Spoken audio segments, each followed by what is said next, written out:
বা মেয়ে যারা আছো সকলের উদ্দেশ্যে বলছি, তৈরি করে চলছে।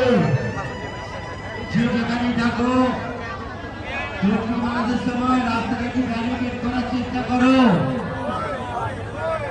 উপস্থিত দর্শক বন্ধু, ভক্তবৃন্দ যারা রাস্তার মধ্যে দাঁড়িয়ে আছে, একটু রাস্তা থেকে সরে দাঁড়ান।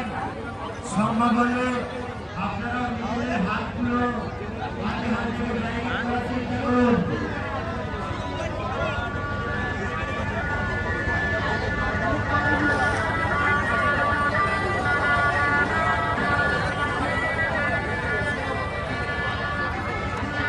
क्या चीज तुम बोला था?